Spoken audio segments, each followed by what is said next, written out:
Mari, jemaat yang dikasihi Tuhan, kita akan bersama-sama memperkatakan apa yang dimaksud dengan Pentakosta ketiga dan Mazmur 91. Apa yang dimaksud dengan Pentakosta ketiga? 1. Pentakosta ketiga adalah pencurahan Roh Kudus yang dahsyat di zaman ini, melebihi yang terjadi di Asus Sastrit. 2. Pentakosta ketiga akan mengakibatkan penuaian jiwa yang terbesar dan yang terakhir sebelum Tuhan Yesus datang kembali. 3. Pentakosta ketiga akan membangkitkan generasi Yeremia, yaitu anak-anak muda yang dipenuhi Roh Kudus, cinta mati-matian kepada Tuhan Yesus, tidak kompromi terhadap dosa, dan akan bergerak untuk memenangkan jiwa.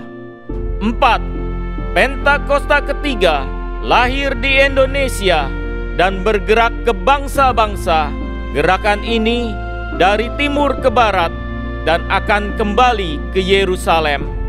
5. Pentakosta ketiga akan memberikan kuasa untuk menyelesaikan amanat agung, dan setelah itu Tuhan Yesus akan datang kembali.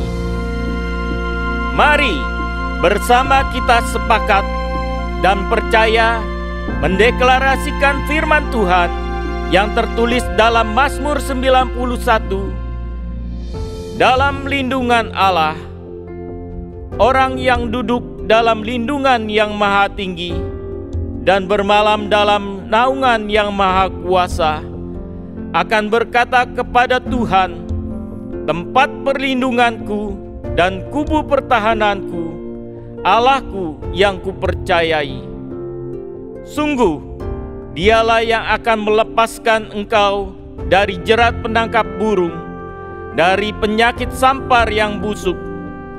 Dengan kepaknya Ia akan menudungi engkau, di bawah sayapnya engkau akan berlindung. Kesetiaannya ialah perisai dan pagar tembok. Engkau tak usah takut terhadap kedahsyatan malam, terhadap panah yang terbang di waktu siang, terhadap penyakit sampar yang berjalan di dalam gelap, terhadap penyakit menular yang mengamuk di waktu petang. Walau 1000 orang rebah di sisimu dan 10.000 di sebelah kananmu, tetapi itu tidak akan menimpamu. Engkau hanya menontonnya dengan matamu sendiri dan melihat pembalasan terhadap orang-orang fasik. Sebab Tuhan ialah tempat perlindunganmu, yang maha tinggi telah kau buat tempat perteduhanmu. Malapetaka tidak akan menimpa kamu, dan tulah tidak akan mendekat kepada kemahmu. Sebab malaikat-malaikatnya akan diperintahkannya kepadamu untuk menjaga engkau di segala jalanmu. Mereka akan menatang engkau di atas tangannya, supaya kakimu jangan terantuk kepada batu. Singa dan ular tedung akan kau langkahi. Engkau akan menginjak anak singa dan ular naga. Sungguh, hatinya melekat kepadaku, maka aku akan meluputkannya. Aku akan membentenginya, sebab ia mengenal namaku. Bila ia berseru kepadaku, aku akan menjawab. Aku akan menyertai dia dalam kesesakan. Aku akan meluputkannya dan memuliakannya. Dengan panjang umur akan kukenyangkan dia, dan akan kuperlihatkan kepadanya keselamatan daripadaku. Haleluya! Amin. Haleluya! Puji nama Tuhan, shalom. Sekali lagi shalom. Firman Tuhan berkata, sebab segala sesuatu adalah dari Dia, oleh Dia, kepada Dia. Bagi Dialah segala kemuliaan untuk selama-lamanya. Saya undang sama-sama setiap kita untuk kita angkat kedua tangan kita. Kita arahkan hati kita kepada Tuhan Yesus. Kita pandang Tuhan hari ini. Tuhan Yesus Allah kami yang bertahta. Ini setiap kami Tuhan Yesus yang datang kepadamu Tuhan. Bawa rasa syukur kami, bawa penyembahan kami yang terbaik Tuhan Yesus. Biar hari ini Tuhan hanya nama-Mu yang kami muliakan dan kami tinggikan. Bertahtalah Engkau atas pujian setiap kami Tuhan. Hari ini kami mau akui kebesaran-Mu dalam hidup setiap kami. Kami mau akui kedaulatan-Mu di dalam nama Tuhan Yesus. Yang siap menyembah Tuhan sama-sama katakan amin.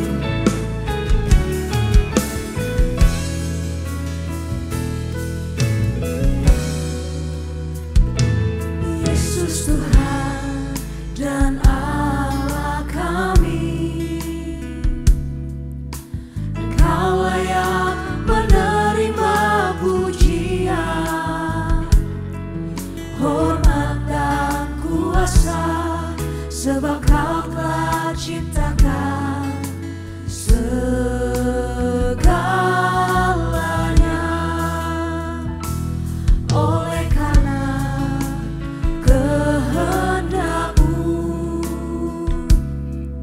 semuanya itu telah ada dan diciptakan untuk kemuliaan-Mu. Terpujilah Tuhan, Hosana. Terpujilah Tuhan, terpujilah Tuhan Yesus, Hosana. Terpujilah Tuhan, terpujilah Tuhan Yesus. Hanya nama yang kami puji Tuhan Yesus. Amin.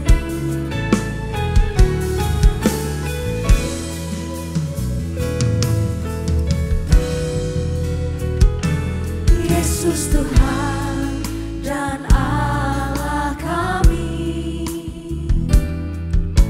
Engkau layak menerima pujian, hormat dan kuasa, sebab Kau telah ciptakan segalanya.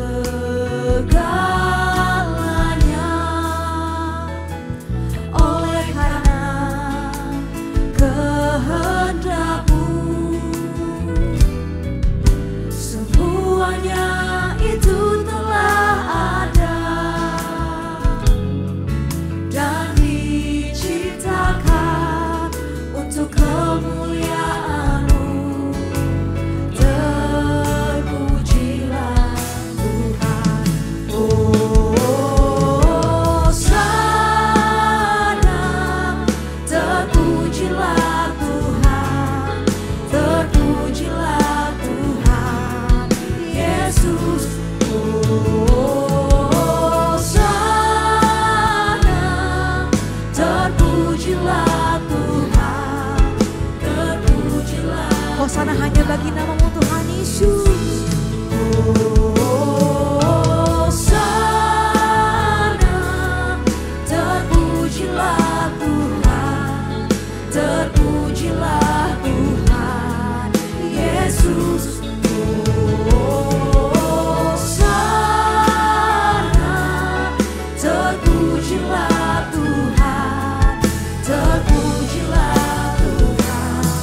Mari umat Tuhan dengan tangan yang terangkat bersama-sama.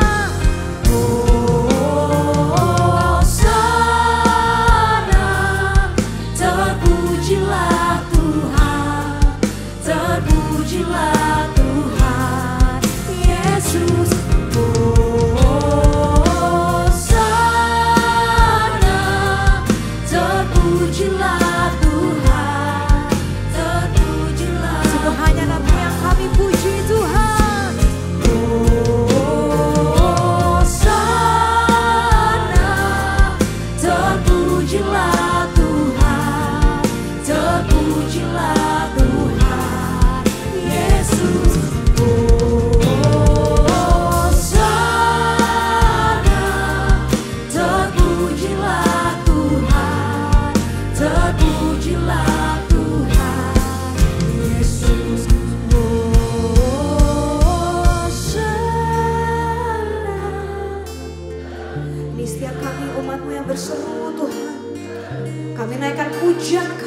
Tuhan.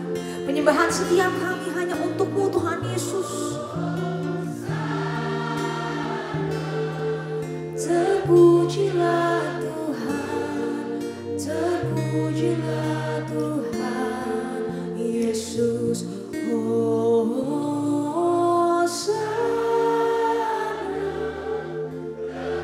Kami mengangkat tangan kami Tuhan. Kami mengangkat suara kami Tuhan. Menyembah Allah kami yang bertahta. Terpujilah Tuhan, Yesus.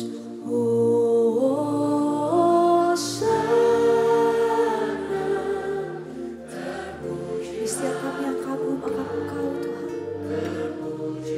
Betapa dahsyatnya Engkau dalam hidup kami. Yesus.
kasih Tuhan.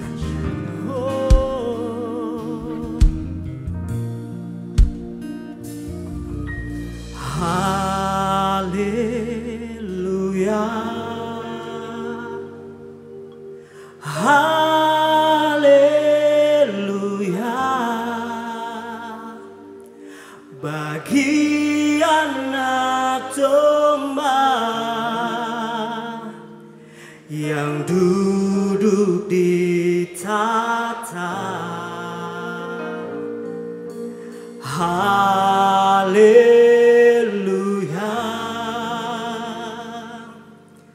haleluya,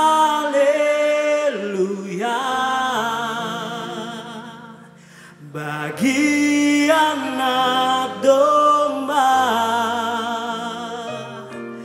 berkuasa selamanya. Mari angkat suaramu, katakan haleluya,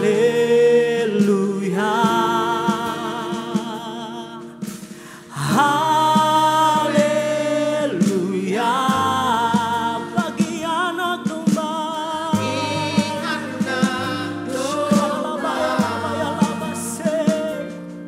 yang duduk di tahta.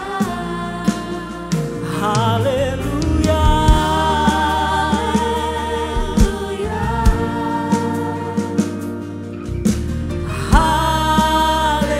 haleluya, bagi anak domba berkuasa selamanya. Mari kita berikan sorak-sorak kemuliaan untuk Tuhan kita. Haleluya, haleluya, haleluya.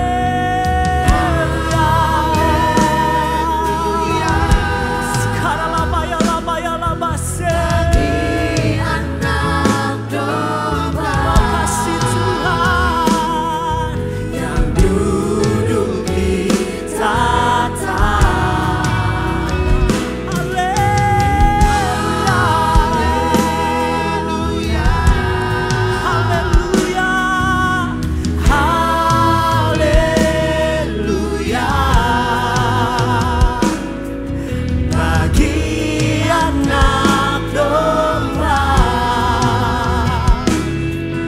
Berkuasa selamanya. Mari sekali lagi kita naikkan, katakan haleluya.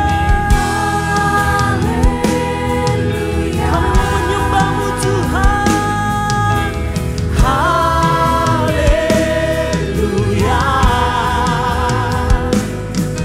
bagi anak domba yang duduk di tahta.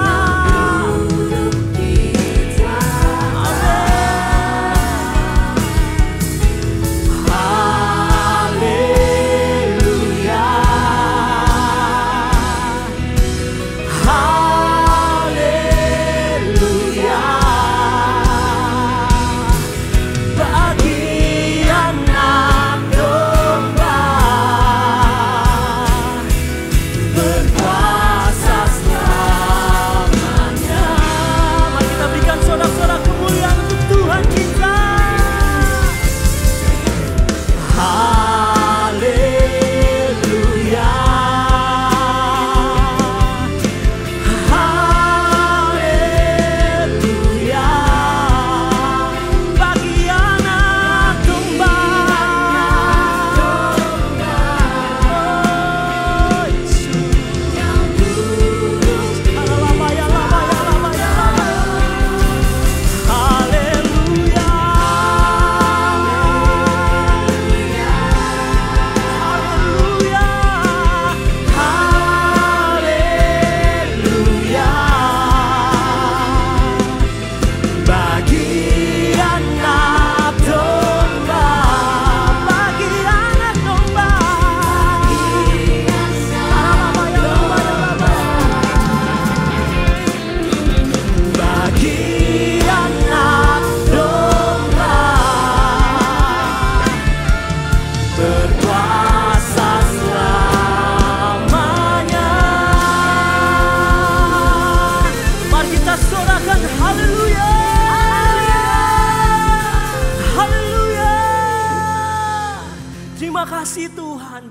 taatalah Tuhan.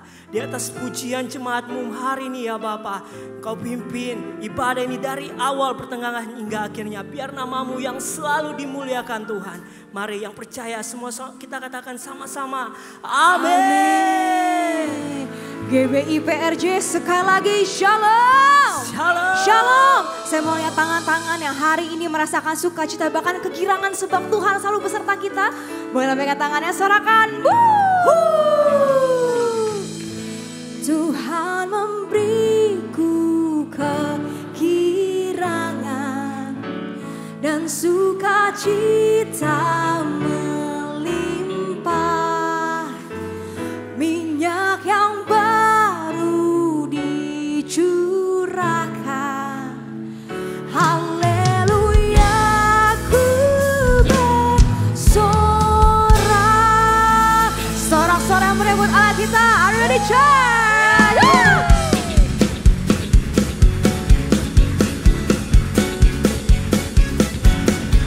Ku terima janji Allah bagi kaum Yehuda, umat yang berdoa, memuji dan menyembah. Inilah saat yang dinanti, firman Allah telah digenapi. Kulihat penuaian terjadi yang melanda umat Tuhan bersama-sama. Ku terima janji Allah, bagi kaum Yehuda, umat yang berdoa, memuji dan menyembah. Inilah saat yang dinanti, firman Allah telah digenapi. Kulihat penuaian terjadi yang melanda seluruh bumi. Yang bersukacita, Tuhan memberiku kegirangan dan sukacita melimpah, minyak yang baru dicurahkan. Haleluya, sama-sama sorakan haleluya. Engkau yang megang janji Allah bersama-sama. Ku terima janji Allah bagi kaum Yehuda, umat yang berdoa, memuji dan menyembah. Inilah saat yang kita nantikan. Inilah saat yang dinanti, firman Allah telah digenapi. Kulihat penuaian terjadi yang melanda seluruh bumi. Tuhan memberiku kegirangan dan sukacita melimpah, minyak yang baru dicurahkan. Haleluya, ku bersorak. Dengan tepuk tangan yang meriah. Tuhan memberiku kegirangan dan sukacita melimpah, minyak yang baru dicurahkan. Haleluya, ku bersorak. Sorakan, boleh tengokkan dirinya saat bilang kita adalah penuai.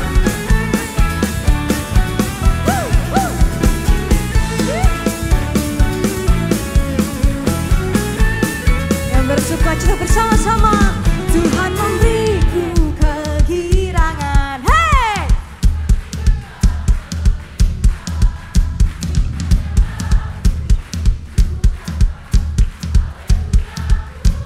Umat Tuhan, Tuhan memberiku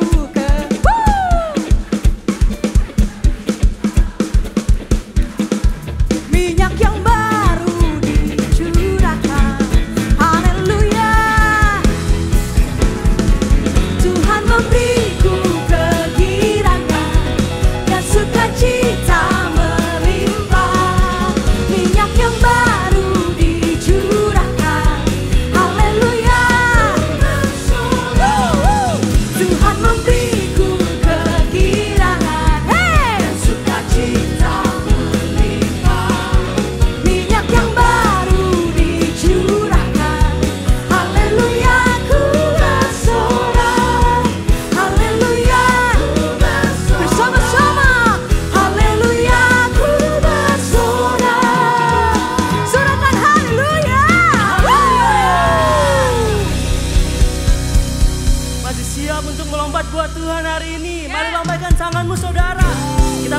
hari ini adalah hari yang dijadikan Tuhan. Amin. Kita mau memuji, memuliakan nama Tuhan. Let's go.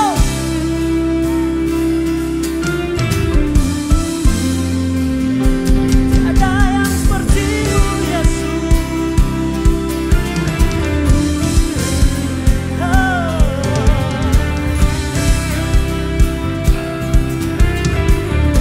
Mari sama-sama kita nyatakan. Every child will see your glory. Every nation bow before you. All our treasure turn to ashes in the light of you. Jesus, as we're singing, holy is the Lord Almighty. You are worthy. Only you are worthy. Worthy of it all. Come on. Praises, glory, honor and strength unto our God, who makes us endless, love unrestrained. This is our God. Every time sing, eh-oh, eh-oh, eh-oh, ah. Eh-oh, eh-oh, eh-oh, ah. Eh-oh, eh-oh, eh-oh, ah.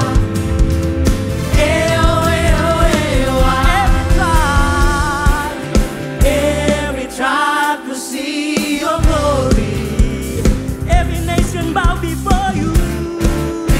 Every nation's bow before you. All our treasures turn to ashes in the light of you.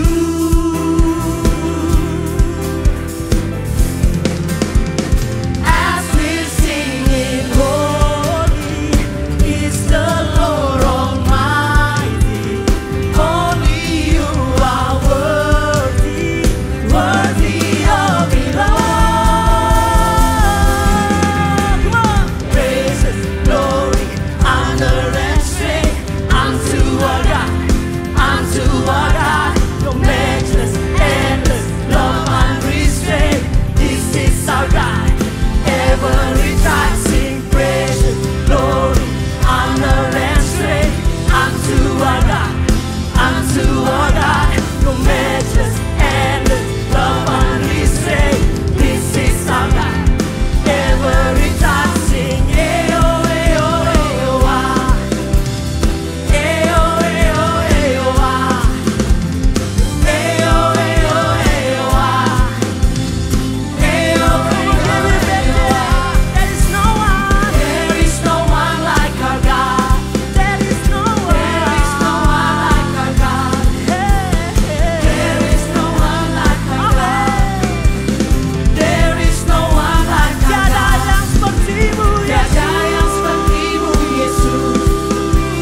Engkau dahsyat Tuhan. Haleluya. Mari jemaat Tuhan bersama-sama. Saya mengajak kita bersama-sama mendeklarasikan visi tahun 2025 sebanyak 3 kali. Tahun 2025 adalah tahun penuaian. Tahun 2025 adalah tahun penuaian. Tahun 2025 adalah tahun penuaian. Dan kami melihat gimana kemuliaan-Mu Tuhan dinyatakan atas setiap kami. Kami boleh melihat setiap suku, kaum dan bahasa. Mereka datang kepadamu ya Bapa. Pakai setiap kami untuk menjangkau jiwa-jiwa di bangsa dan negeri ini ya Tuhan. Untuk kami boleh menjadi saksi-saksi Kristus. Untuk memberitakan Injil kerajaan Allah kepada setiap orang yang kami jumpai. Biar pengurapan kasih dan kuasa daripada Roh Kudus mengalir atas setiap kami.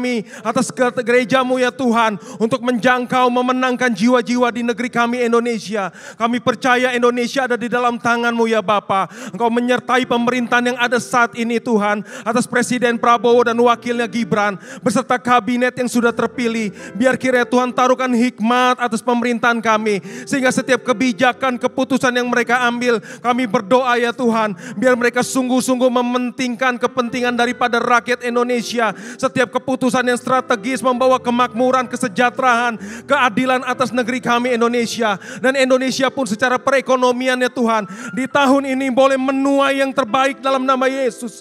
Indonesia boleh semakin makmur, damai dan sejahtera yang daripada-Mu ya Bapa. Ini doa kami yang menopang bangsa dan negeri kami Indonesia. Dan kami juga berdoa menopang Gembala Sidang kami Pak Niko, dan juga Gembala CK7 terkasih kami Dr. Yanto. Kami tahu pengurapan ilahi ada atas Gembala kami. Engkau melimpahkan kesehatan yang terbaik. Bahkan seisi keluarga daripada Pak Niko dan Dr. Yanto aman dalam pelindungan Tuhan yang sempurna. Membawa setiap kami ya Tuhan menjadi umat yang layak dan berkenan di hadapan Engkau. Melahirkan pemimpin-pemimpin rohani yang integritas penuh, yang memuliakan nama Tuhan dan siap untuk bergerak bersama-sama ya Tuhan, untuk menuntaskan amanat agung Tuhan Yesus.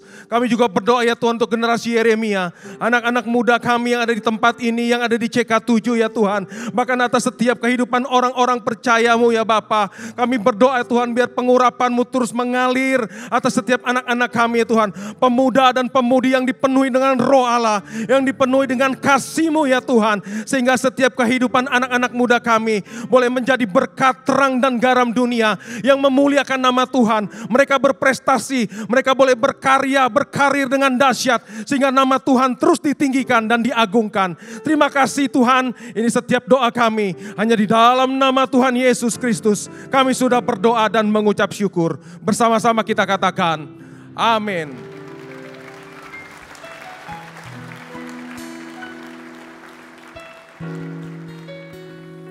Sebab tiada kasih yang lebih indah dari kasih-Mu Tuhan Yesus. Tiada kasih yang lebih manis daripada kepunyaan-Mu ya Bapa. Sungguh Engkau Allah satu-satunya bagi kami.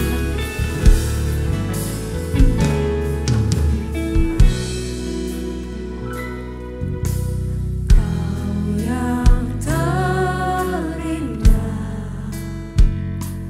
di dalam hidup ini, tiada Allah Tuhan yang seperti Engkau, besar perkasa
meninggikan nama-Mu Tuhan. Karena nama-Mu besar dan mulia Tuhan Yesus. Hanya Engkau yang layak disembah, dipuji dan ditinggikan seumur hidup kami ya Bapa. Ya Yesus Tuhan Rajaku, ku sembah Kau ya Allah yang hidup.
Shalom saudara yang terkasih dalam Kristus Yesus, tidak terasa kita sudah memasuki bulan yang kedua di tahun 2025 ini.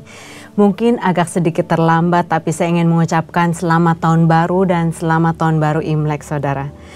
Saudara, saya yakin saudara sudah mendengar berulang kali bahwa tahun 2025 adalah tahun penuaian, the year of the great harvest. Siapa sih yang punya visi itu saudara? Yang punya visi itu adalah gembala sidang kita Insinyur Niko. Beliau adalah seorang nabinya yang peka mendengarkan suara Tuhan, yang hidup intim dalam kekudusan. Tetapi bukan hanya beliau saja saudara.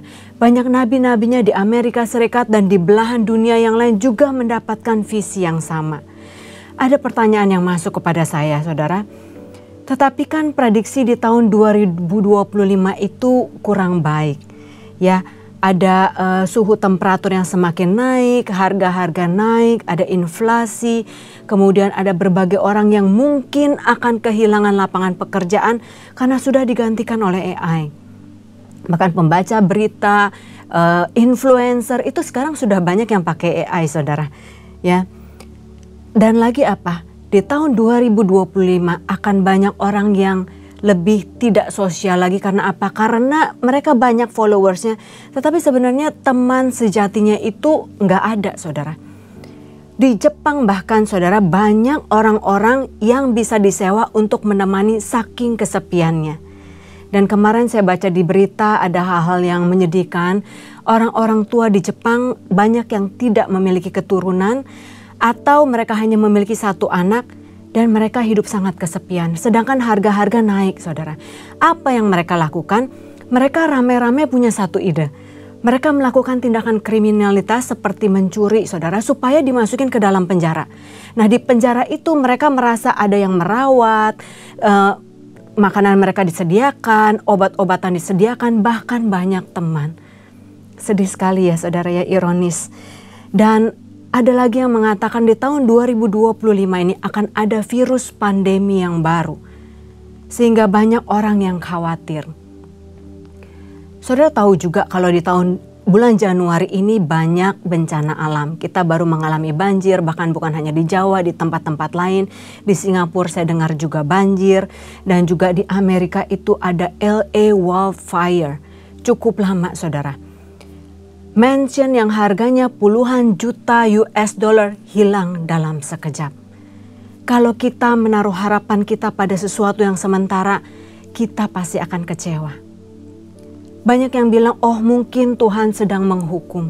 Karena kita bermain-main seolah-olah kita adalah Tuhan. Bagaimana caranya kita menciptakan jenis kelamin yang baru, bahkan Amerika akan melegalkan aborsi. Kemudian apalagi saudara, mereka menghina Tuhan di panggung politik. Kemudian yang saya dengar mereka mentertawakan Tuhan di Golden Globe Awards. Ada yang bilang mungkin ini hukuman Tuhan. Sungguhkah Tuhan kita Allah yang sedemikian? Mari kita baca kitab Yehezkiel 18 ayat 21 sampai 23. Ini adalah isi hati Tuhan. Tetapi jikalau orang fasik bertobat dari segala dosa yang dilakukannya dan berpegang pada segala ketetapanku serta melakukan keadilan dan kebenaran, ia pasti hidup. Segala durhaka yang dibuatnya tidak akan diingat-ingat lagi terhadap dia.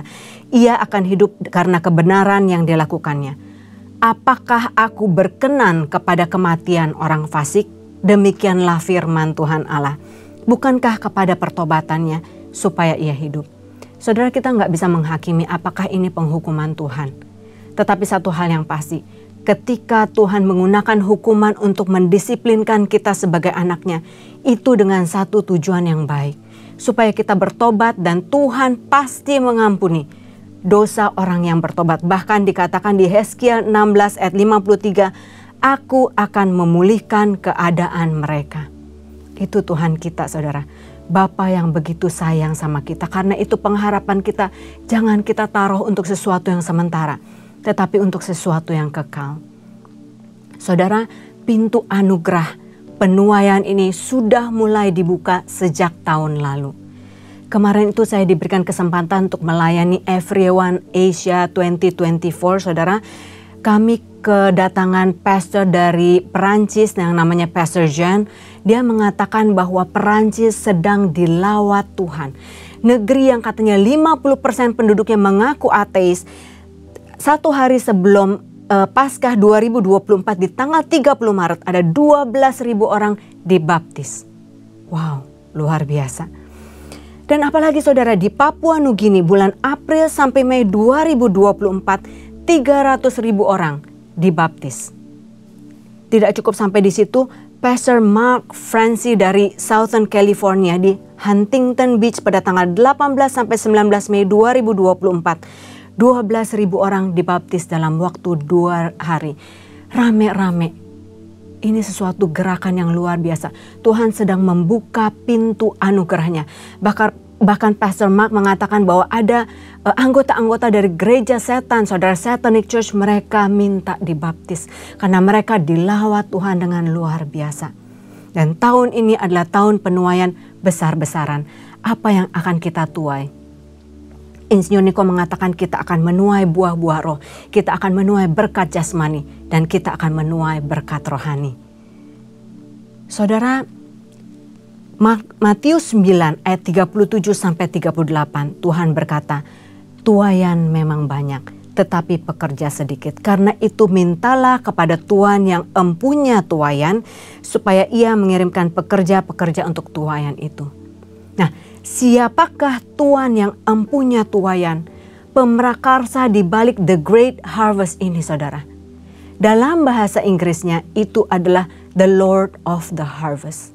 Saya rindu kita bisa tahu, lebih kenal, lebih dalam lagi siapakah the Lord of the harvest. Karena kita baru merayakan Imlek, saya rindu untuk men-sharingkan the Lord of the harvest berdasarkan sejarah China. Saudara, the Lord of the harvest, Tuhan yang empunya tuaian itu adalah Allah yang tidak pernah berdusta. Firman-Nya selalu benar dan segala sesuatu dikerjakannya dengan kesetiaannya. Ketika kita tidak setia, Ia tetap setia. Ia tidak pernah lalai menepati janjinya. Dan Ia berjanji di Mazmur 126 ayat 5-6. Orang yang menabur dengan mencucurkan air mata akan menuai dengan bersorak-sorai. Orang yang berjalan maju dengan menangis sambil menabur benih, pasti pulang dengan sorak-sorai sambil membawa berkas-berkasnya. Karena itu saudara, Tuhan tidak pernah berjanji bahwa hidup kita tanpa masalah. Tetapi Ia selalu berjanji Ia akan menyertai kita. Teruslah berjalan maju walaupun engkau harus menangis. Walaupun ada air mata yang dicurahkan. Karena Tuhan tidak pernah berhutang. Kita pasti akan menuai. Amin. Di Yohanes 1 ayat 1-4. Dengan judul firman yang telah menjadi manusia dikatakan pada mulanya adalah firman. Firman itu bersama-sama dengan Allah. Dan firman itu adalah Allah sendiri. Ia ada pada mulanya bersama-sama dengan Allah dan segala sesuatu dijadikan oleh Dia. Tanpa Dia tidak ada sesuatu pun yang telah jadi dari segala yang telah dijadikan. Perhatikan, di dalam Dia ada hidup dan hidup itu adalah terang manusia. Terang itu bercahaya di dalam kegelapan dan kegelapan itu tidak menguasainya. Kita adalah terang itu. Walaupun dunia katakan dunia akan ada kegelapan, akan ada masa resesi, tetapi kita sebagai terangnya kita harus tetap bersinar. Dan kegelapan itu tidak akan pernah bisa menguasai hidup kita karena ada Allah, Roh Kudus yang hidup di dalam kita. Amin saudara. Nah, saudara, bagaimana kita tahu bahwa Alkitab itu tidak pernah salah? Hari ini kita akan buktikan. Berdasarkan Britannica.com, bangsa China itu ada 4.000 tahun yang lalu. Kalau saudara masuk ke websitenya kedutaan China, mereka katakan 5.000 tahun yang lalu. Tetapi bukti sejarah tidak ada yang menunjukkan bahwa 5.000 tahun yang lalu mereka sudah ada. Semua mengacu 4.000 tahun yang lalu. Pertanyaannya, ada 3 pilar kepercayaan di China yang kita tahu. Agama Buddha, Konghucu, dan Tao. Kapan mereka ada? Mereka baru ada pada tahun 500 sebelum Masehi. Sedangkan bangsa China sudah ada 4000 tahun yang lalu, berarti 2000 sebelum Masehi. Siapa yang mereka sembah? Karena kita tahu bersama agama-agama itu menyembah patung-patung, mereka menyembah dewa-dewa, bukan hanya satu dan itu berwujud. Nah, tetapi sebelum itu saudara, kita harus tahu dulu beberapa data. Saudara boleh siapkan kalkulator, saudara boleh hitung bersama-sama dengan saya. Di tahun 1801,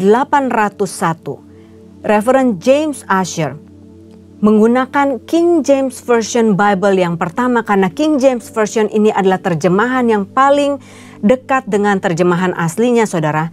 Dia mencoba menghitung setiap angka yang ada di kitab mulai dari Kejadian sampai Wahyu, dan dia mencoba menghitung umur bumi. Dia mendapatkan kalau di total itu ada 5.775 tahun, 6 bulan, dan 10 hari. Itu di tahun 1801. Sekarang 2024, saudara coba tambahin, berapakah umur bumi? Tepatnya 5.999 tahun, sekian bulan dan sekian hari, atau kita bulatkan 6.000 tahun. Ada 2.000 tahun dari Adam sampai Abraham, 2.000 tahun dari Abraham sampai Yesus, dan 2.000 tahun dari Yesus sampai sekarang. Ya, kurang lebih ada 6.000 tahun. Kalau saudara buka kitab Kejadian 5, saudara coba tambahkan, ketika Tuhan menciptakan Adam dan Hawa lalu ia menjadi ayah Set umur 130, kemudian saudara tambahkan terus, saudara bisa lihat tabel di bawah ini, sampai dengan Nuh itu ada 1056 tahun. Nuh berumur 600 tahun pada waktu air bah terjadi. Sehingga pada waktu air bah terjadi ada 1656 tahun. Sesudah itu kita bisa terus maju baca. Mereka kan dari keturunan Nuh, satu bahasa, satu suku saudara, satu keluarga yang beranak cucu. Kemudian mereka dengan kesombongannya berusaha ingin mencapai ke sorga, mereka mendirikan menara Babel. Lalu Tuhan begitu marah, Tuhan menyerahkan mereka ke seluruh dunia dengan berbagai bahasa. Itu 300 tahun kemudian. Kalau saudara tambahkan 300 dengan 1656 tahun, saudara akan mendapatkan 1956 tahun atau hampir 2000 tahun. 6.000 potong 2.000 itu 4.000 tahun. Dan itulah pertama kalinya bangsa China atau kebudayaan Chinese itu ada. Klop saudara.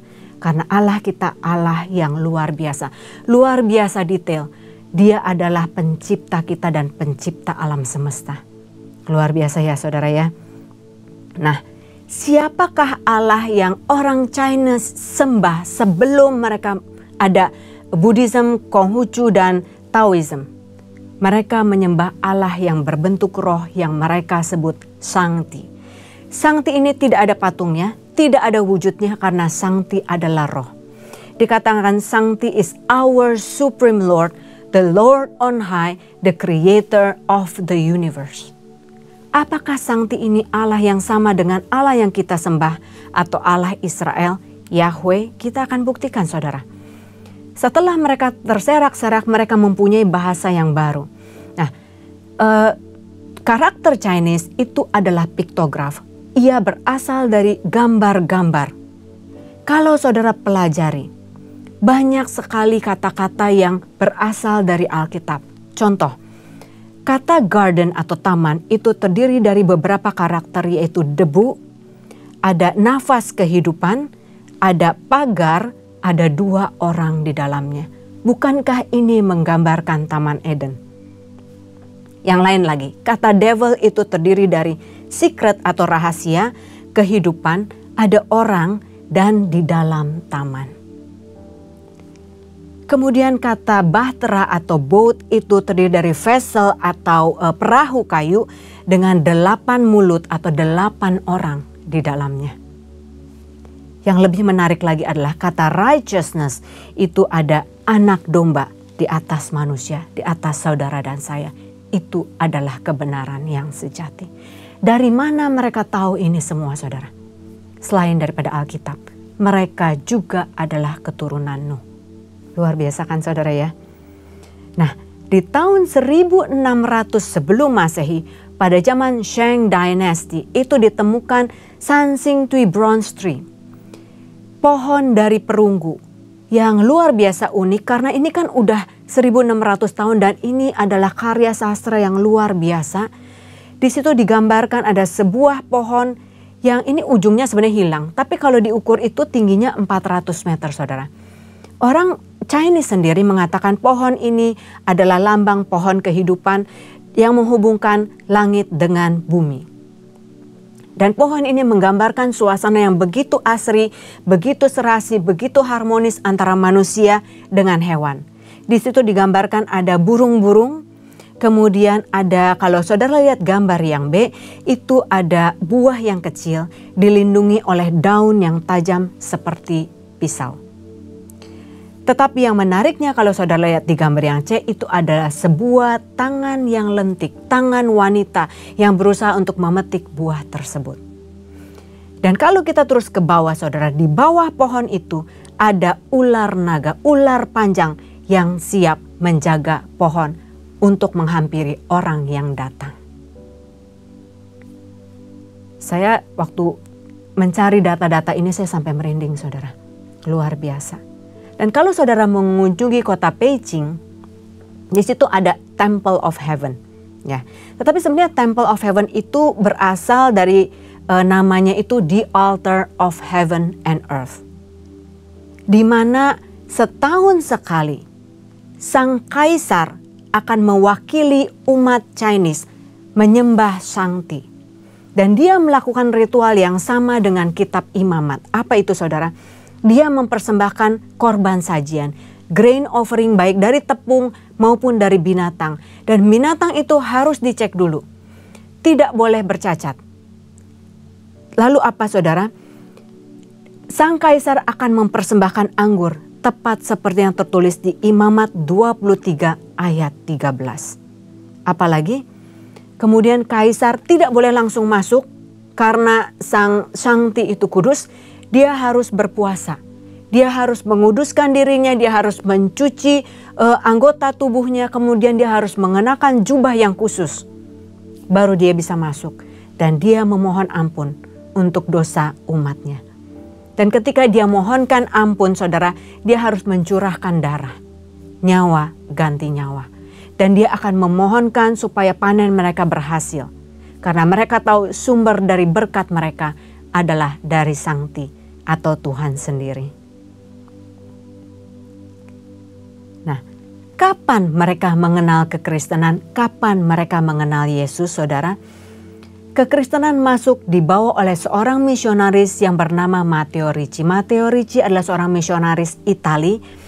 Dia adalah seorang jenius. Dia tiba di Makau tahun 1582. Matteo Ricci ini seorang yang ahli astronomi, matematika, geografi, dan bahasa.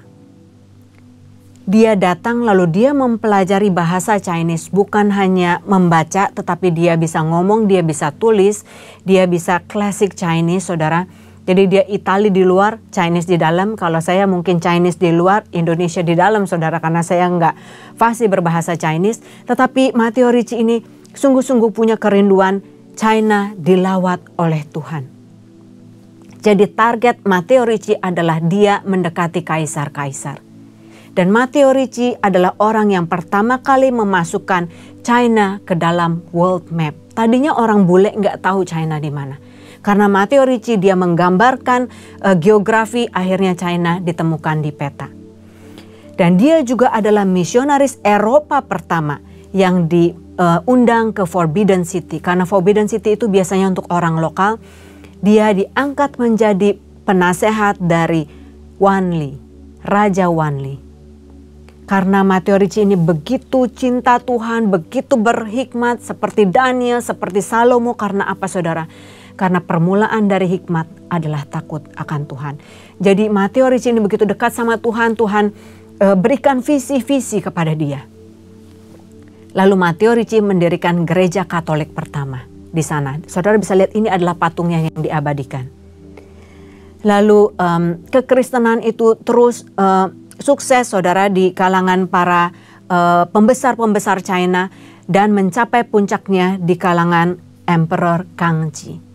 Emperor Kangxi ini seorang sastrawan, dia menulis ribuan puisi, ribuan lagu saudara dengan lirik yang begitu mengekspresikan penderitaan Yesus. Dia begitu cinta sama Tuhan Yesus.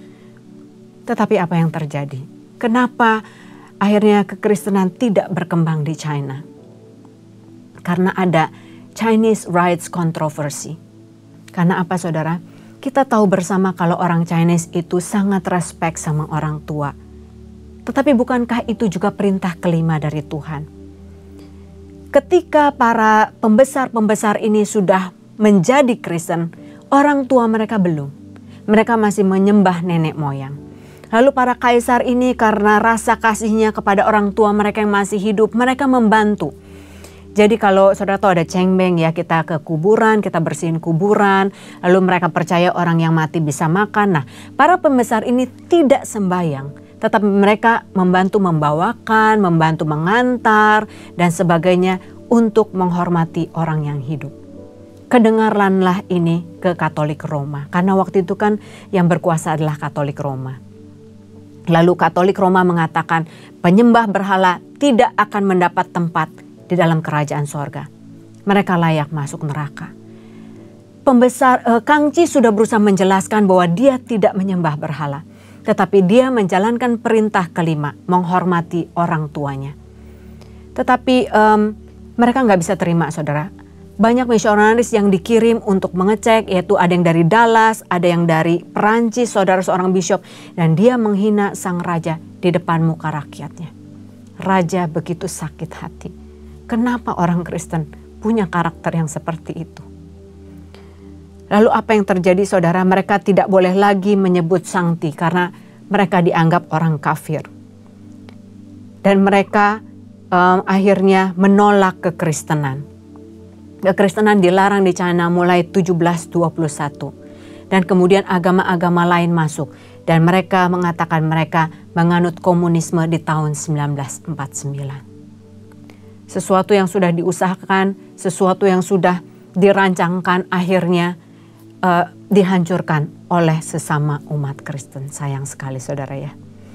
Saudara, Mahatma Gandhi pernah mengatakan, I did once seriously think of embracing the Christian faith. Saya pernah sungguh-sungguh berpikir akan masuk menjadi orang Kristen karena saya suka sekali figur Allahmu, Yesus Kristus itu.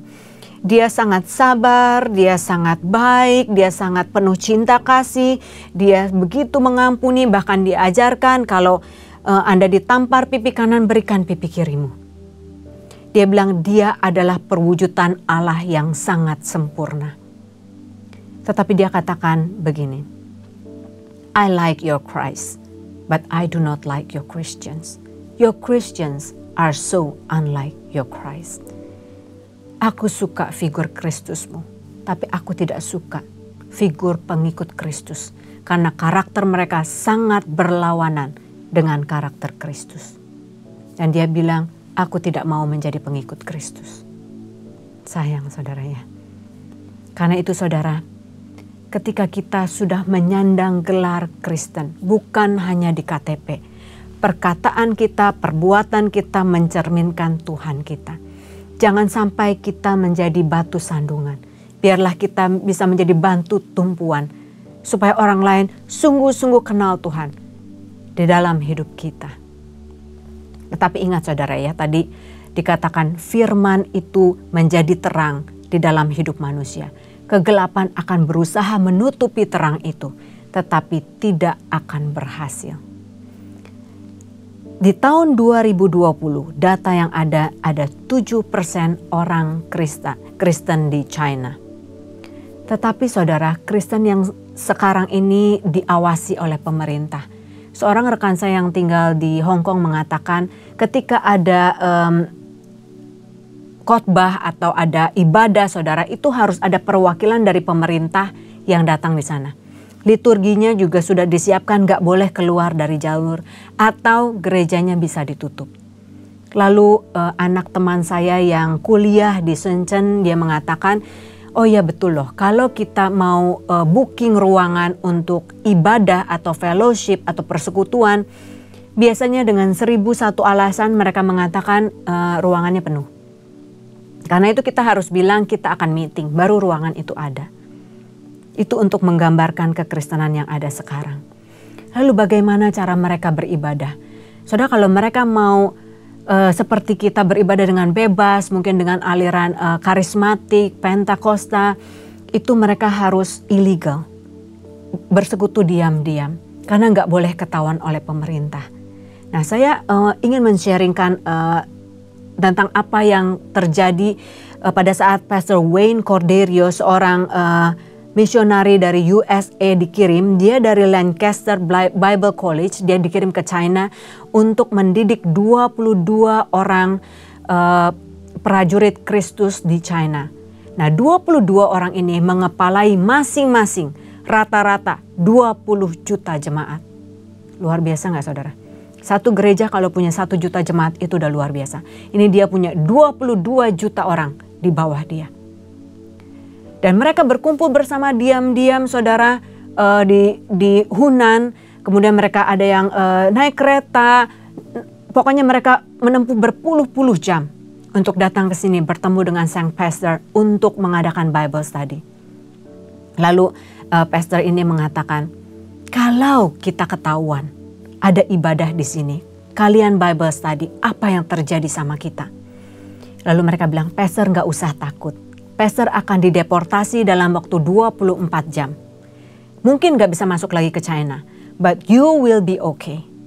Lalu Pastor Wayne tanya, bagaimana dengan kalian? Apa yang akan terjadi pada kalian? Kami akan dipenjara selama 3 tahun, tapi gak apa-apa. Kami rela untuk mengenal Tuhan yang sungguh-sungguh telah memberkati kami. Pastor Wayne tanya, dari 22 orang, berapa banyak dari antara kalian yang sudah masuk penjara? 18 orang angkat tangan. Dan mereka siap untuk masuk penjara lagi, demi mempelajari mengenal Tuhan. Lalu pastor katakan, oke, kita mau Bible study, tapi saya cuma bawa 15 Alkitab. Kalian harus bagi-bagi. Lalu mereka banyak yang nggak perlu Alkitab saudara. Ketika Pastor Wayne katakan, oke, kalian buka 2 Petrus 1. Ada yang hafal saudara. Hafal dari pasal tersebut dengan fasih di luar kepala. Pastor Wayne begitu kagum. Dia katakan, bagaimana kalian bisa menghafal ini? Mereka bilang, Pastor, kami sudah dipenjara berkali-kali. 1 kali dipenjara 3 tahun. Kami bisa menghafal banyak ayat Alkitab. Lalu pastor berkata, bagaimana kalian bisa bawa Alkitab ke dalam penjara? Oh, kami nggak pernah bawa Alkitab dan kami nggak pernah punya Alkitab. Kami hanya bawa 1 lembar kertas di kantong kami. Kalau ketahuan, habislah. Itu disita, kami dihukum. Karena itu kami harus cepat-cepat hafalin pastor. Mungkin 1 lembar itu bisa 4-5 pasal, kami harus hafalin. Mereka bisa memusnahkan kertas itu, tapi mereka tidak bisa memusnahkan firman yang sudah ada di dalam hati kami. Dan kami saling bertukar pasal. Kalau ada 6 orang di penjara, kami bisa hafal 30 pasal. Lalu kalau ada yang menjenguk kami ke dalam penjara, mereka akan bawa pasal yang lain. Mereka juga rela mengorbankan nyawa mereka, hidup mereka, supaya kami bisa membaca Alkitab. Luar biasa. Saudara harus tahu bagaimana ekspresi mereka ketika mereka menerima Alkitab itu. Saudara saksikan video berikut ini.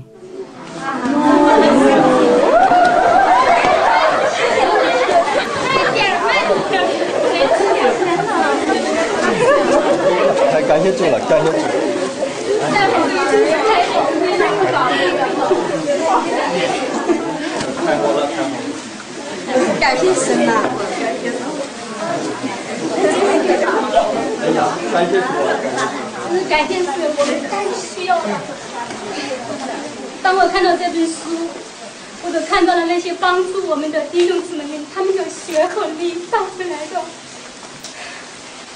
这是我们教会这个时候最需要的，真是我们最需要的书。 Saudara, di akhir Bible study, Pastor Wayne mengatakan, apa yang bisa saya doakan untuk kalian? Mereka bilang, tolong doakan supaya China bisa terbuka, supaya kami bisa beribadah seperti orang-orang di Amerika. Kami ingin memuji, kami ingin menyembah, kami ingin berbahasa roh, kami ingin lihat mujizat di dalam gereja. Pastor Wayne katakan, saya nggak bisa berdoa seperti itu. Karena di negara saya di Amerika, kalau mereka harus menempuh perjalanan lebih dari 1 jam, mereka pasti tidak datang ke gereja. Kalian menempuh puluhan jam datang ke sini dengan transportasi seadanya, dengan mempertaruhkan nyawa kalian. Saya nggak bisa berdoa seperti itu. Lalu dia katakan, kalian duduk di sini dari pagi sampai malam berhari-hari dengan begitu excited, nggak pernah ngantuk. Di gereja saya kalau khotbahnya lebih dari 40 menit, mereka ngantuk, mereka akan keluar sebelum doa berkat. Kalian hanya punya 1 lembar kertas. Kalian hafalin mati-matian. Kalian bagikan itu. Di negara saya, 1 keluarga punya lebih dari 2 Alkitab. Alkitab itu selalu baru dan tidak pernah dibaca. Karena mereka begitu terlena dengan berkat Tuhan. Saya berdoa supaya Amerika bisa dilawat seperti China. Saudara, bagaimana dengan kita? Berapa banyak Alkitab yang kita miliki? Apakah kita rindu untuk mengenal Tuhan yang selalu setia memberkati kita setiap hari? Dia tunggu kita bukan hanya di hari Minggu, saudara. Bahkan di hari Minggu pun kadang-kadang kita terlambat, betul? Ketika khotbahnya mulai membosankan, kita mulai scroll sosial media. Dan saya pernah duduk di bangku paling belakang, saudara. Saya lihat sosial media di scroll selama 1,5 jam. Karena apa? Karena banyak dari antara kita yang datang ke gereja hanya untuk absen. Hanya untuk mendapatkan berkat. Hanya untuk berdoa supaya nama kita tetap ditulis di buku kehidupan. Tetapi sungguhkah kita mengenal Allah yang begitu mengasihi kita? Iman dibuktikan dengan perbuatan. Cinta dibuktikan dengan pengorbanan. Tuhan kita sudah membuktikan pengorbanannya di kayu salib. Apa bukti cinta kita, saudara? Karena Allah tahu, Dia mengenal isi hati kita. Saya akan tutup dengan Hosea 6 ayat 6. Tuhan katakan, sebab aku menyukai kasih setia lebih daripada korban sembelihan. Aku menyukai pengenalan akan Allah lebih daripada korban bakaran. Saudara, Tuhan inginkan hati kita. Lebih daripada persembahan kita, lebih dari waktu pelayanan kita. Lebih dari uang kita, saudara. Dia nggak butuh semua itu. Karena itu, saudara, jangan salah fokus. Di tahun 2025 ini, mari kita mulai dengan lembaran yang baru. Saya nggak tahu apa yang terjadi di 2024. Mungkin ada banyak masalah yang belum terselesaikan. Mungkin ada beban yang begitu berat di punggung saudara. Mungkin ada orang yang mengkhianati saudara, menghina, menghakimi. Lepaskanlah pengampunan. Jika tidak, kita akan masuk di tahun 2025 dengan beban yang masih berat. Kita nggak bisa berlari mendekat kepada Allah Sang Pencipta. Yesus katakan, marilah kepadaku semua yang letih lesu dan berbeban berat. Aku akan memberikan kelegaan kepadamu. Saudara, tanggalkan beban. Lepaskan pengampunan. Dan mulai hari yang baru. A new chapter of your life bersama dengan Tuhan. Nyanyikan 1 lagu penyembahan.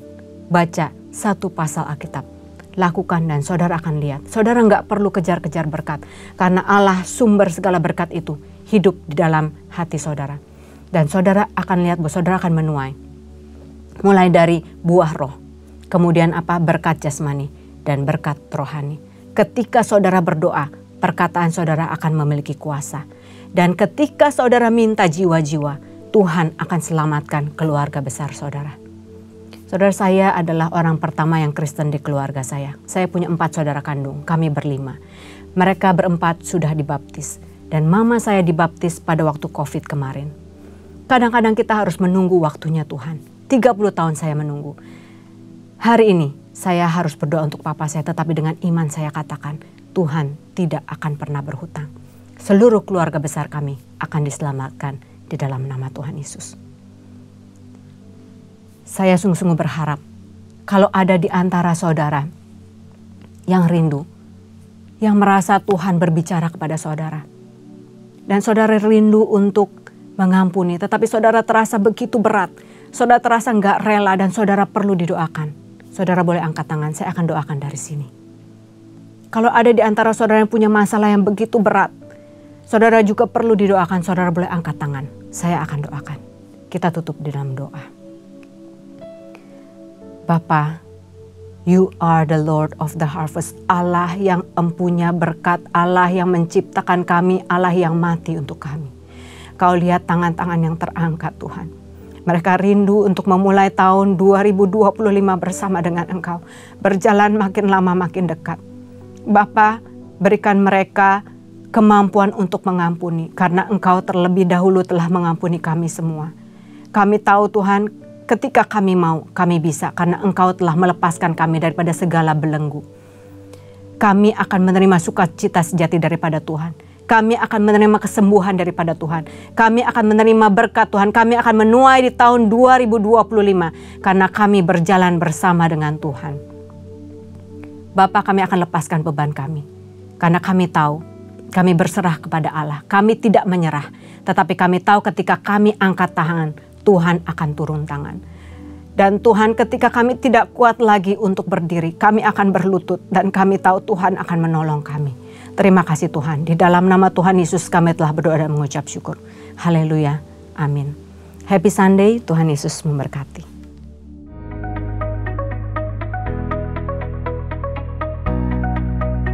Shalom. Gembala dan seluruh pengerja CK7 serta jemaat Tuhan mengucapkan terima kasih kepada Pastor Tin Setiawati Bekom yang telah memberkati kita semua melalui penyampaian pesan firman Tuhan pada hari ini. Tuhan Yesus memberkati pastor dan keluarga berlimpah-limpah. Amin. Berikut kami sampaikan beberapa pengumuman. Ibadah Raya V Live Streaming hari Minggu 2 Maret 2025 pukul 7, 9, 11.30, 14 dan 16.30 waktu Indonesia Barat akan dilayani oleh Pendeta Stefan J. Saputra SMTH.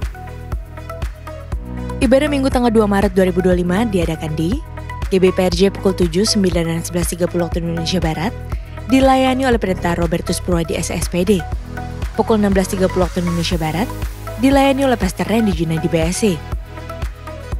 GBPRJ Mandarin pukul 9 waktu Indonesia Barat dilayani oleh Pastor Alan Low. GB Intercon pukul 7, 9 dan 11 waktu Indonesia Barat dilayani oleh Pendeta Dr. Andes Markus Simpanjuntak MTH. Pukul 16 dan 18 waktu Indonesia Barat dilayani oleh Pastor JJ Simko Putra. GB San Moritz pukul 9 dan 11 waktu Indonesia Barat dilayani oleh Evangelis Jina Darmawan. Pukul 13, 15 dan 17 waktu Indonesia Barat dilayani oleh Pastor Tin Setiawati Bekom. GB Perja Pluit pukul 9, 11 dan 16.30 waktu Indonesia Barat dilayani oleh Pendeta Roh Ramontono Jaya MSC. GB HCR pukul 8 dan 10 waktu Indonesia Barat dilayani oleh PDP Hartono SE. GB Lam Sutra Mall pukul 7, 9 dan 11 waktu Indonesia Barat dilayani oleh PDP Charles Jeremiah. Pukul 13, 15 dan 17 waktu Indonesia Barat dilayani oleh Pendeta Stefan J. Saputra SMTH. Ibadah Raya Onsite di atas disertai dengan ibadah pemuda anak secara onsite. Ibadah tayang ulang atau rerun yang dilakukan secara onsite untuk ibadah Mandarin Service dan 2PM yang profesional and couple service dapat diikuti melalui YouTube di channel GBPRJ CK7. Untuk persembahan umum atau kolekte, perpuluhan jemaat, ucapan syukur dan lain-lain dapat dilakukan melalui e-banking, mobile banking, ATM maupun online di website rekening persembahan CK7, BCA Cabang Tamrin dengan nomor akun 206 333 8222 atas nama GBPRJ. Unit pelayanan CK7 akan mengadakan baptisan air pada hari Sabtu 8 Maret 2025 pukul 8 waktu Indonesia Barat. Bagi Bapak Ibu yang ingin dibaptis harap segera mendaftarkan diri. Pendaftaran dibuka mulai tanggal 23 Februari sampai dengan 3 Maret 2025 secara online via www.gbprj.org atau di kantor sekretariat ibadah onsite masing-masing cabang. Sesuai firman Tuhan dalam Amsal 3 ayat 9 menyatakan, muliakanlah Tuhan dengan hartamu, dengan hasil pertama dari segala penghasilanmu. Maka lumbung-lumbungmu akan diisi penuh sampai melimpah-limpah, dan bejana pemerahanmu akan meluap dengan air buah anggurnya. Dan sesuai pesan Gembala Sidang untuk kita menaati firman Tuhan tersebut, maka sebagai gereja yang sepenuhnya mengikuti firman Tuhan, mari kita membawa persembahan buah sulung dengan sukarela tanpa paksaan, penuh sukacita dan ucapan syukur. Lakukan dengan beriman saja. persembahan buah sulung dapat ditransfer ke rekening BCA Cabang Tamrin dengan nomor account 206 333 8222 atas nama GBPRJ. Atau ke rekening persembahan buah sulung sesuai dengan cabang Bapak Ibu beribadah. Jika kita taat melakukannya, maka Tuhan akan membuka tingkap-tingkap langit dan mencurahkan berkat-Nya bagi kita yang taat akan firman-Nya. Amin.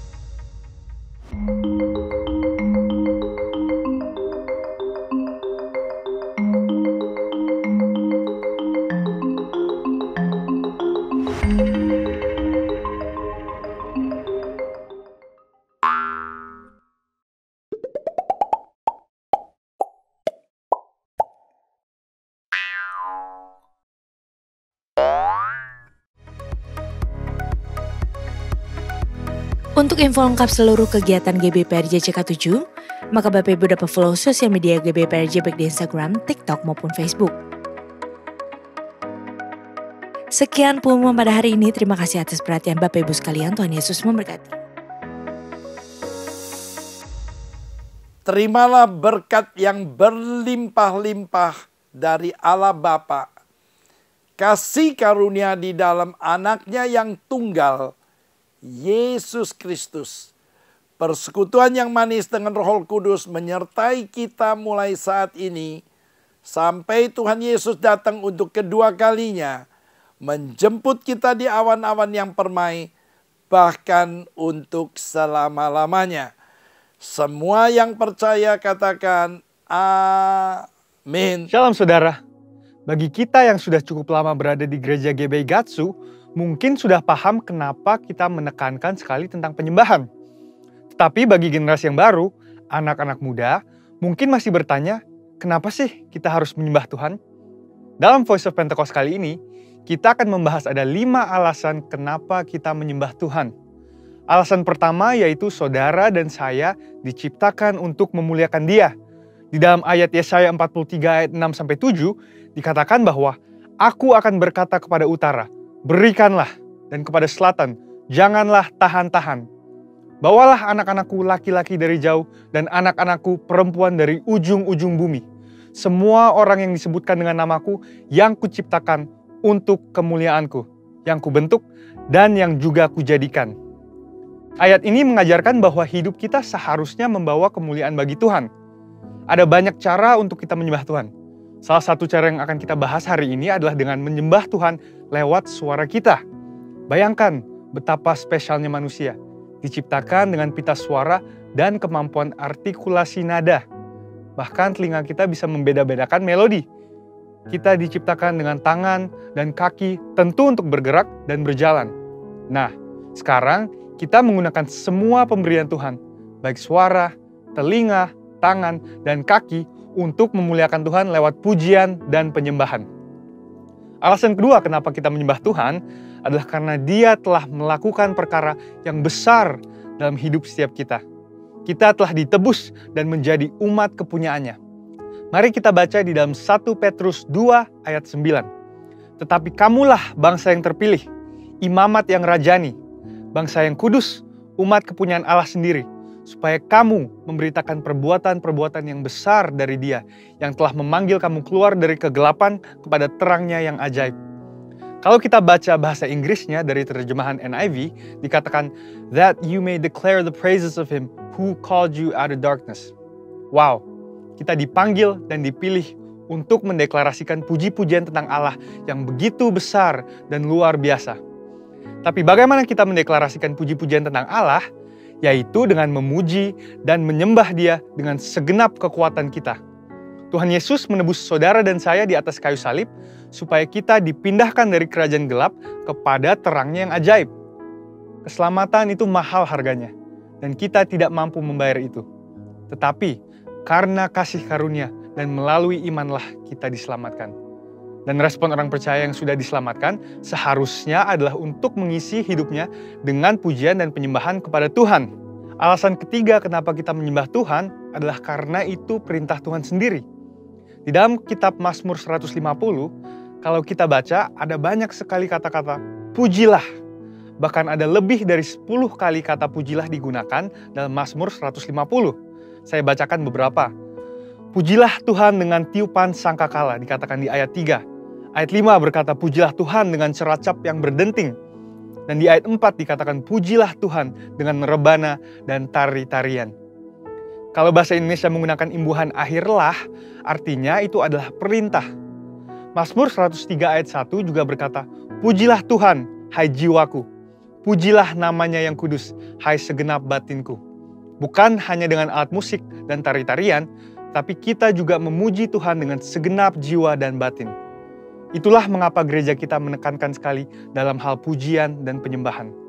Mungkin sebagian kita berkata, tapi suaraku tidak bagus, atau saya tidak suka bernyanyi. Apapun alasan kita, suka atau tidak suka, perintah Tuhan tetap sama. Pujilah Dia. Memuji dan menyembah Tuhan bisa dikatakan sebagai sebuah ketaatan kepada firman Tuhan. Dan kita tahu, ketaatan kepada perintahnya membawa berkat tersendiri. Alasan keempat, mengapa kita menyembah Tuhan adalah karena Dia begitu senang melihat anak-anaknya menyembah dan memuji Dia. Di dalam Mazmur 147 ayat 1 dikatakan, sungguh bermazmur bagi Allah kita itu baik, bahkan indah. Selama ini mungkin kita melihat penyembahan dari sisi manusianya, di mana kita yang membawa persembahan ke mezbah Tuhan. Kita yang bekerja dan mengusahakan. Tetapi Tuhan senang melihat penyembahan dari anak-anaknya, sama seperti sepasang orang tua yang menerima kasih dari anaknya. Alasan kelima dan yang terakhir adalah karena di sorga nanti akan ada puji-pujian untuk selama-lamanya. Ayatnya di dalam Wahyu 5 ayat 13 dikatakan, dan aku mendengar semua makhluk yang di sorga, dan yang di bumi, dan yang di bawah bumi, dan yang di laut, dan semua yang ada di dalamnya berkata, bagi Dia yang duduk di atas tahta, dan bagi anak domba adalah puji-pujian dan hormat dan kemuliaan dan kuasa sampai selama-lamanya. Kita menyembah Tuhan karena kita sedang mempersiapkan untuk kekekalan nanti. Kalau di dunia ini kita tidak suka dan tidak mau menyembah Tuhan, bagaimana nanti di sorga? Dengan itu, saya rangkum ada 5 alasan kenapa kita menyembah Tuhan. Yang pertama adalah karena kita diciptakan untuk kemuliaan namanya. Yang kedua adalah karena kita telah ditebus lunas oleh darahnya. Yang ketiga adalah karena Tuhan memberikan perintah untuk memuji Dia. Yang keempat, karena Allah senang mendengar umatnya memuji dan menyembah Dia. Dan yang kelima adalah karena kita akan menyembah Tuhan dalam kekekalan untuk selama-lamanya. Saudara, untuk artikel selengkapnya dari tim teologi kami, silahkan klik link yang ada di atas atau scan QR Code yang tersedia. Tuhan Yesus memberkati.